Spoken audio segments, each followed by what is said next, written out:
வணக்கம். தமிழ்மினின் பிரதான செய்திகள். முதலில் தலைப்புச் செய்திகள். தோட்ட தொழிலாளர் சம்பள உயர்வு பொய் நாடகம், ஹரின் கடும் குற்றச்சாட்டு. சட்டத்தரணியின் மனைவியை கொன்ற துப்பாக்கிதாரி வெளியான அதிர்ச்சி தகவல். சமூக பிளவுகளை ஏற்படுத்துவதில் அரசாங்கம் குறியாக உள்ளது, எதிர்க்கட்சித் தலைவர் சஜித் குற்றச்சாட்டு. தமிழ் புலம்பெயர் அமைப்புகளின் இடைத்தரகராக பிரதமர் சாடும் முன்னாள் எம்பி. தலையை துண்டித்து ஒலுகலவின் வீட்டிற்கு அனுப்பும் சதித்திட்டம், வாடகை கொலையாளி கைது. லிட்ரோ நிறுவனத்தின் அறிவிப்பு, வர்த்தகர்களுக்கு கடும் எச்சரிக்கை. அமரகீர்த்தி அத்துக்கோரள கொலை வழக்கு பொது மன்னிப்பு வழங்குமாறு ஜனாதிபதியிடம் வேண்டுகோள். உலக சந்தையில் ஏற்பட்ட அதிரடி மாற்றம், இலங்கையிலும் தங்க விலை அதிகரிப்பு. தொடர்பான விரிவான செய்திகள்.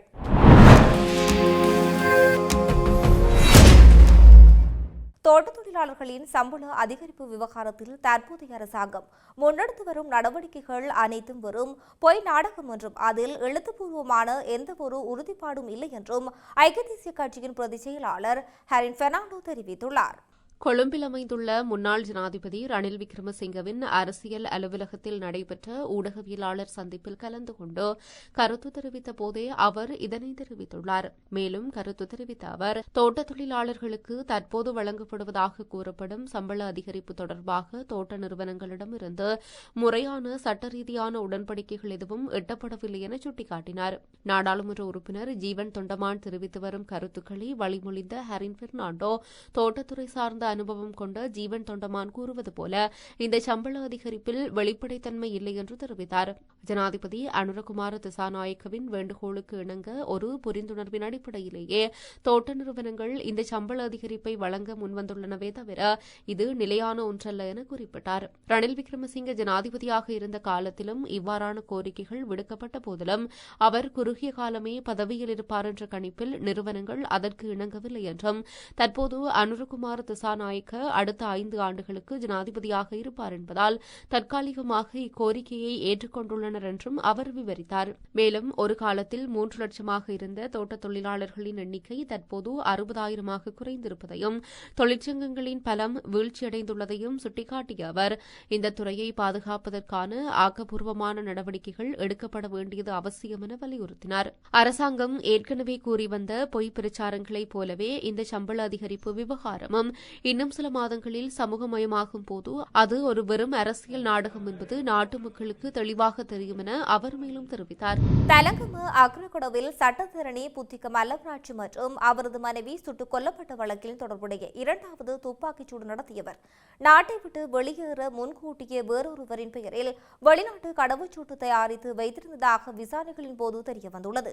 இவ்வாறு தயாரிக்கப்பட்ட வெளிநாட்டு கடவுச்சீட்டு குறித்த தகவல்கள் புலனாய்வு குழுக்களுக்கு கிடைத்துள்ளதாக தெரிவிக்கப்படுகின்றது. துப்பாக்கிச்சூடு நடத்தியவர் தொடர்பாக பொதுமக்களின் உதவியை நாடி காவல்துறை வெளியிட்ட AI புகைப்படமானது போலி வெளிநாட்டு கடவுச்சீட்டை தயாரிக்க பயன்படுத்தப்பட்ட புகைப்படம் என்றும் காவல்துறை தகவல் வெளியிட்டுள்ளது. பாதாள உலகில் வாடகைக்கு அமர்த்தப்பட்ட கொலையாளியான துப்பாக்கிச்சூடு நடத்தியவரின் உண்மையான அடையாளம் இன்னும் உறுதிப்படுத்தப்படவில்லை என்றும், அவர் தற்போது நாட்டில் இருக்கிறாரா அல்லது நாட்டை விட்டு தப்பிச் சென்று விட்டாரா என்பது சந்தேகமே என்றும் காவல்துறை வட்டாரங்கள் தெரிவிக்கின்றன. இந்த துப்பாக்கிச்சூடு நடத்தியவர் வேறு பல கொலைகளில் தொடர்புடையவர் என்றும், அவரை பிடிப்பது பல மர்மங்களை அவிழ்க்க உதவும் என்றும் காவல்துறை அதிகாரிகள் கூறியுள்ளனர். குறித்த துப்பாக்கிதாரியே சட்டத்தரணியின் மனைவி மீது ரிவால்வரை பயன்படுத்தி சுட்டவர் என்றும் காவல்துறையினர் தெரிவித்துள்ளனர். இந்த இரட்டை கொலையில் முக்கிய துப்பாக்கிச்சூடு நடத்தியதாக கூறப்படும் T-56 ஆயுதத்தால் சட்டத்தரணியை சுட்டுக் கொன்ற சந்தேக நபர் 90 நாட்கள் காவலில் வைக்கப்பட்டு விசாரணைகள் நடத்தப்பட்டு வருகின்றன. மேலும் பாதாள உலக குற்றவாளியான கரந்தனிய சுத்தா இந்த கொலையை திட்டமிட்டார் என்பதும், கொலையை டொட்டு என்பவர் இயக்கினார் என்பதும் தெளிவாக தெரிய வந்துள்ளதாக விசாரணை குழுக்கள் தெரிவிக்கின்றன.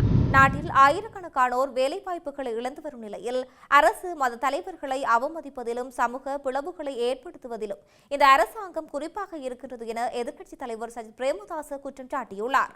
குப்பியாவத்தை மேற்கு பிரதேசத்தில் நடைபெற்ற நிகழ்வொன்றில் கலந்து கொண்டு உரையாற்றும் போதே அவர் இதனை தெரிவித்தார். அவர் மேலும் குறிப்பிடுகையில், வாக்குகளை பெற்று அதிகாரத்திற்கு வந்த அமைச்சர்கள் தலைவர்கள் இன்று மதத் தலைவர்களை விலங்குகளின் பெயர்களால் அழைத்து இழிவுபடுத்துகின்றனர். புத்த சாசனத்தை பாதுகாப்பது அரசமைப்பின் கடமை என்றாலும் இன்று அமைச்சர்களே மகா சங்கத்தினரையும் அருட்தந்தையர்களையும் கேடுகட்டவர்கள் என சமூக வலைதளங்கள் வாயிலாக தாக்கி வருகின்றனர். மதமற்ற கொள்கையை பிறர் மீது திணிக்கும் இத்தகைய கீழ்த்தரமான சேறு பூசும் நடவடிக்கைகளை அரசாங்கம் உடனடியாக நிறுத்த வேண்டும் என்றார். மேலும் ஆடை தொழிற்சாலைகள் மூடல் மற்றும் வேலை இழப்பு மற்றும் நாட்டின் தற்போதைய பொருளாதார நெருக்கடி குறித்து பேசிய அவர், ரணசிங்க பிரேமதாசவினால் உருவாக்கப்பட்ட ஆடை தொழிற்சாலை திட்டங்கள் இன்று மூடும் நிலைக்கு தள்ளப்பட்டுள்ளன.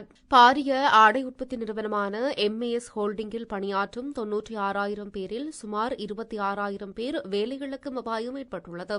ஊழியர் எண்ணிக்கையை 70,000 குறைக்க அந்நிறுவனம் திட்டமிட்டுள்ளது. அமெரிக்க வரி குறைப்பு தொடர்பான பேச்சுவார்த்தைகளை சரியாக முன்னெடுக்க இந்த அரசால் முடியாமல் போனதே இந்த வீழ்ச்சிக்கு காரணம். தொழிற்சாலைகளை திறந்த அனுபவம் இல்லாதவர்கள் இன்று அவற்றை மூடிவிட்டு தொழிலாளர்களை வீதிக்கு இறக்கியுள்ளனர். நாட்டில் எரிவாயு தட்டுப்பாடு நிலவுகிறது என்பதுதான் நிதர்சனமான உண்மை. ஆனால் நாடாளுமன்றத்தில் அது குறித்து பேசினால் தட்டுப்பாடு இல்லை என அரசு அப்பட்டமாக பொய் கூறி வருகின்றது. இது அரசின் அகம்பாவத்தையும் மக்களின் பிரச்சினைகளை தீர்க்க முடியாத இயலாமையுமே காட்டுகிறது என அவர் மேலும் தெரிவித்தார். பிரதமர் ஹர்னி அமரசூரிய புலம்பெயர் அமைப்புகளின் இடைத்தரகராக மாறியுள்ளதாக ஸ்ரீலங்கா பொதுஜன பெரமுனவின் முன்னாள் நாடாளுமன்ற உறுப்பினர் சமன் பிரிய ஹேர தெரிவித்துள்ளார். கொழும்பில் இன்று இடம்பெற்ற ஊடகவியலாளர் சந்திப்பின் போதே அவர் இதனை தெரிவித்துள்ளார். அரசாங்கம் ஆட்சிக்கு வந்து ஒரு வருட காலம் கடந்துள்ளது.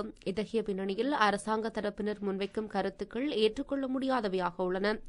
வடக்கிற்கு விஜயம் செய்த பிரதமர் எங்களை கேட்டால் யுத்தம் செய்தார்கள் என்கிறார். நாம் தமிழினத்திற்கு எதிராக யுத்தம் செய்யவில்லை, மாறாக பயங்கரவாதத்திற்கு எதிராகவே யுத்தம் செய்தோம். ஆனால் பிரதமரின் கருத்து யுத்தம் செய்த இளைஞர்களை அவமதிக்கும் வகையில் அமைந்துள்ளது.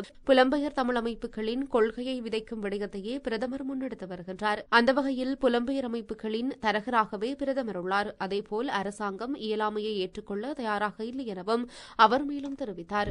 கிரிந்த கடற்கரையில் பாரியளவான போதைப்பொருள் கடத்தலை முறியடிக்க தகவல் வழங்கிய நபரை கொலை செய்து அவரது தலையை குறிவைத்து விசாரணையை மேற்கொண்ட உதவி போலீஸ் அத்தியட்சகர் ரொஹான் ஒலுகலவின் வீட்டில் முன்வைக்கும் ஒப்பந்தத்தை பொறுப்பேற்று வாடகை கொலையாளி ஒருவர் போலீசாரால் கைது செய்யப்பட்டுள்ளார். மேல்மாகாண வடக்கு குற்றத்தடுப்பு பிரிவினரால் இந்த கைது நடவடிக்கை முன்னெடுக்கப்பட்டுள்ளது. கடந்த ஆண்டு நவம்பர் 12ஆம் தேதி கிரிந்த கடற்கரையில் சுமார் 350 கிலோகிராம் ஐஸ் போதைப் பொருள் மேல்மாகாண வடக்கு குற்றத்தடுப்பு பிரிவினரால் கைப்பற்றப்பட்டது. இதன்போது 7 சந்தேக நபர்கள் போலீசாரால் கைது செய்யப்பட்டனர். குறித்த போதைப்பொருள் தொகுதி தற்போது துபாயில் மறைந்திருக்கும் அங்கோடை பிரியந்த எனப்படும் போதைப்பொருள் கடத்தல்காரருக்கு சொந்தமானது என மேலதிக விசாரணைகளில் தெரியவந்திருந்தது. இந்நிலையில் போதைப்பொருள் கடத்தலை முறியடிக்க தகவல் வழங்கிய நபரை கொலை செய்யும் ஒப்பந்தத்தை பொறுப்பேற்ற வாடகை கொலையாளி ஒருவர் போலீசாரால் கைது செய்யப்பட்டுள்ளார்.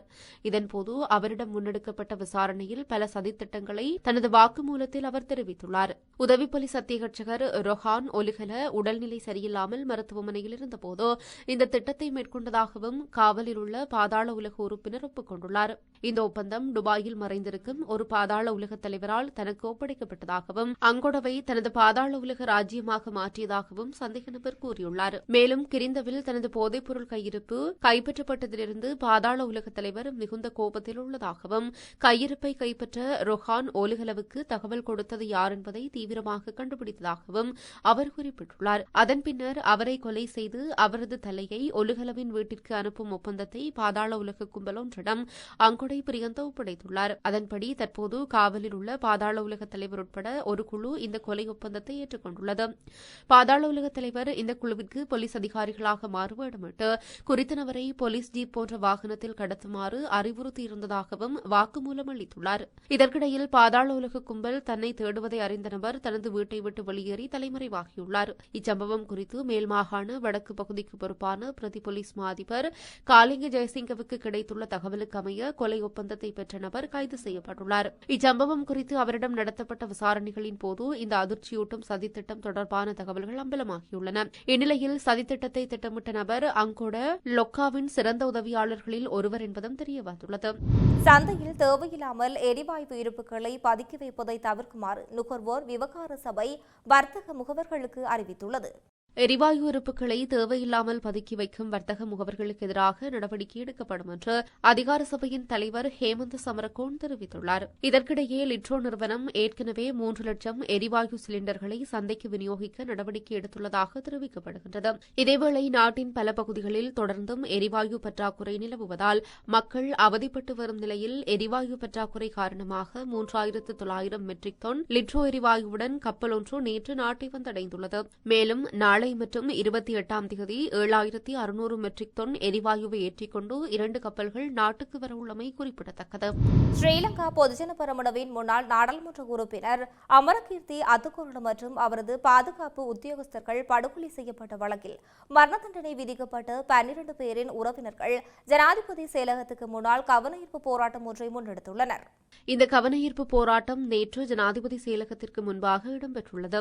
தமது குடும்பங்களுக்கு இழைக்கப்பட்டுள்ள பாரிய அநீதிகள் குறித்து ஜனாதிபதி தலையிட வேண்டும் என வலியுறுத்தி அவர்கள் மனு ஒன்றையும் கையளித்தனர். போராட்டக்காரர்களில் ஒரு குழுவினர் பின்னர் ஜனாதிபதி செயலகத்தின் சிரேஷ்ட அதிகாரி ஒருவருடன் கலந்துரையாடலில் ஈடுபட அனுமதிக்கப்பட்டனர். நீதிமன்ற தீர்ப்புக்கு எதிராக மேல்முறையீடு செய்ய உள்ளதாகவும் அதேவேளை ஜனாதிபதி பொது மன்னிப்பு வழங்கி இந்த வழக்கை மீண்டும் ஒருமுறை மீளாய்வு செய்ய வேண்டும் என்றும் அவர்கள் கோரிக்கை விடுத்தனர். தண்டனை பெற்றவர்களில் ஒருவரின் மனைவி ஊடகங்களுக்கு கருத்து தெரிவிக்கையில், எனது கணவர் மட்டுமே எங்கள் குடும்பத்தின் ஒரே வருமான ஈட்டுபவர். 5 குழந்தைகள் மற்றும் வயதான உறவினர்களை அவரே கவனித்து வந்தார். அவர் கைது செய்யப்பட்டதிலிருந்து நாங்கள் வாடகை வீட்டில் சொல்லனா துயரங்களுக்கு மத்தியில் வாழ்ந்து வருகிறோம் என்று கண்ணீருடன் தெரிவித்தார். தண்டனை விதிக்கப்பட்டவர்களில் ஒருவர் தாம் எந்த தவறும் செய்யவில்லை என தொடர்ந்து கூறி வந்ததாக அவரது உறவினர் ஒருவர் சுட்டிக்காட்டினார். கடந்த வாரம் இந்த வழக்கில் தீர்ப்பளித்த நீதிமன்றம் முன்னாள் நாடாளுமன்ற உறுப்பினர் அமரகீர்த்தி அத்துக்கோரள மற்றும் அவரது மெய்பாதுகாப்பாளர் கொல்லப்பட்ட சம்பவத்தில் தொடர்புடைய 12 பேருக்கு மரண தண்டனை விதித்திருந்தது.